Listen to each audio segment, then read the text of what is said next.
রোদ্রে দেওয়ার ঝামেলা ছাড়া পাটায় বেটে কখনো জলপাইয়ের আচার খেয়েছেন? সুপ্রিয় দর্শক, দূরের এবং কাছের যে যেখান থেকে দেখছেন সবাইকে আসসালামু আলাইকুম।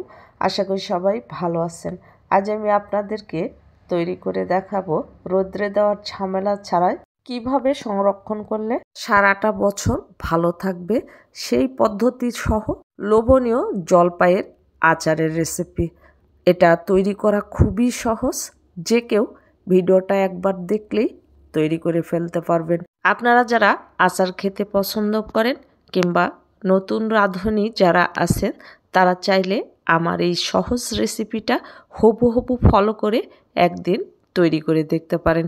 আশা করি ভিডিওটা আপনাদের ভালো লাগবে এবং উপকারে আসবে।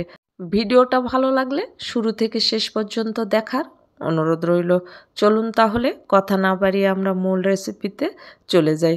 সুপ্রিয় দর্শক, এই লোভনীয় আচার তৈরি করার জন্য নিয়েছি 2 কেজি জলপাই। আর এই জলপাইগুলো আমি ধুয়ে পরিষ্কার করে পানি ঝরিয়ে নিয়েছি আর উপরের বোটাটা ছাড়িয়ে নিয়েছি। এখন জলপাইগুলোকে সাইডে রেখে দিয়ে একটা পাটা নিয়ে নিয়েছি আর এই পাটার মধ্যে অল্প অল্প জলপাই দিয়ে শিলপাটা দিয়ে এইভাবে বিচিটা থেতো করে নিয়েছি। একটু ভালো করে থেতো করে নিতে হবে যেন বিচিগুলো ভালো করে থেতো হয়ে যায়। আর দেখেন এইভাবে আমি সবগুলো জলপাই থেতো করে নিয়েছি। এখন এখান থেকে কিছুটা বিচি বেছে ফেলে দিতে হবে। আচারের মধ্যে অতিরিক্ত বিচি থাকবে না। এখন জলপাইগুলোকে সেদ্ধ করে নিতে হবে। এর জন্য একটা কড়াইয়ের মধ্যে সব জলপাই নিয়ে নিয়েছি। এর মধ্যে দিয়ে দিয়েছি স্বাদ মতো লবণ আর চিনি দিব 1 কেজির একটু কম। আপনারা মিষ্টি কতটুকু খেতে চাচ্ছেন সেই অনুযায়ী দিবেন। আমি সামান্য একটু রেখে দিয়েছি। আর দিয়ে দিব সাদা হোয়াইট ভিনেগার 1/2 কাপ পরিমাণ। এখন চিনিগুলোকে জলপাইয়ের সঙ্গে ভালো করে নেড়েচেড়ে মিশিয়ে নিতে হবে। এতে করে চিনিগুলো গলে পানি বের হবে আর এই পানিতেই জলপাইগুলো সেদ্ধ হয়ে যাবে। আর নাড়াচাড়া করতে করতে এক পর্যায়ে দেখবেন এইভাবে চিনিগুলো গলে গেছে। তখন এই পর্যায়ে এসে অ্যাড করে দিতে হবে সামান্য একটু হলুদ। হলুদটা দিলে জলপাইয়ের কালারটা সুন্দর আসে। আর দেখেন কতগুলো পানি আমার বের হয়েছে। এই পানিটা কিছুটা আমি শুকিয়ে নেব। আর দেখেন জলপাইগুলো আমার অনেকটাই সেদ্ধ হয়ে গেছে। আর কিছুটা সময় আমি নাড়াচাড়া করে নিয়েছি। আর দেখেন এইবার জলপাইগুলো কিন্তু পুরোপুরি সেদ্ধ হয়ে গেছে। আর দেখুন চিনি থেকে যে পানিগুলো বের হয়েছিল সেগুলো কিন্তু টেনে গিয়েছে। এখন আমি চুলার জালটা বন্ধ করে দিচ্ছি আর এই আচারগুলো আমি একটা পাত্রে ঢেলে রেখে দিব 2 থেকে 3 দিনের জন্য। আচার কখনোই কড়াইয়ে রাখবেন না, এরকম স্টিলের পাত্রে অথবা প্লাস্টিকের পাত্রে রাখবেন, তাহলে আচারগুলো কিন্তু আর কালো হয়ে যাবে না। এখন আচারের মশলা তৈরি করব। এর জন্য নিয়েছি 1 চামচ আস্ত ধনিয়া, আস্ত জিরা 1 চামচ, 2 চামচ মৌরি, 1 চামচ কালো জিরা, 1 চামচ মেথি আর 1 চামচ সাদা কালো সরিষা, 3-4টা শুকনা মরিচ। আর এগুলোকে হালকা একটু তেলে ব্লেন্ডারে ব্লেন্ড করে নেব। আর 3 দিন পর আমি আচারগুলো নিয়ে চলে আসলাম। আর দেখেন আমার আচারগুলো কিন্তু অনেকটাই ঝোল টেনে একেবারে শক্ত হয়ে গেছে। এখন আচারগুলোকে আমি তেলে দিব। এর জন্য 1 কাপ পরিমাণ সরিষার তেল দিয়েছি।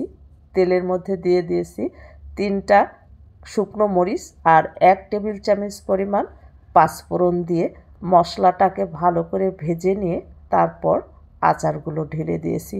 এখন ভালো করে নেড়ে চেড়ে আচারটাকে একটুখানি ভেজে নেব। বেশি ভাজার দরকার নেই, কারণ এখানে কোনো পানি দেওয়া নাই। আর বেশি যদি ভাজেন তাহলে কিন্তু আচারগুলো শক্ত হয়ে যাবে।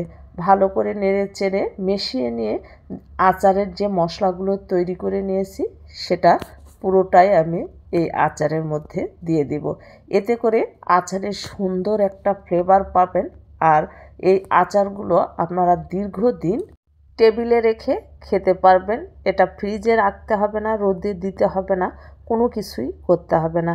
নাড়াচাড়া করতে করতে যখন দেখবেন যে আচার থেকে তেলগুলো বের হয়ে আসছে। এই যে দেখেন সাইড দিয়ে কিন্তু তেল বের হয়ে গেছে।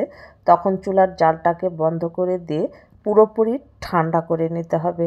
তারপর সংরক্ষণের জন্য এরকম একটা কাচের জার নিতে হবে। আর এই জারটা গরম পানি দিয়ে ধুয়ে একেবারে পানি শুকিয়ে নিতে হবে। আর ভিতরে একটু লবণ এইভাবে ছড়িয়ে দিতে হবে, তাহলে আচারগুলো আর ফাস্কা পড়বে না। এখন আচারের মধ্যে যে তেল ইউজ করেছিলাম, ঠান্ডা হওয়ার পর আচার থেকে তেলগুলো বের হয়েছে, সেখান থেকে কিছুটা তেল এই জারের মধ্যে দিয়েছি আর ঘুরিয়ে ঘুরিয়ে বয়ামের গা মাখিয়ে নিয়েছি। এখন এই বয়ামের মধ্যে দিয়ে দিতে হবে ঠান্ডা করে রাখা আচারগুলো। সবগুলো আচার আমি বয়ামের মধ্যে উঠিয়ে নিয়েছি। আচারগুলো যেন নষ্ট হয়ে না যায় বা ফাস্কা না পড়ে বা ফ্লেভারটা চেঞ্জ না হয়, এর জন্য উপরে কিছুটা লবণ ছড়িয়ে দিতে হবে।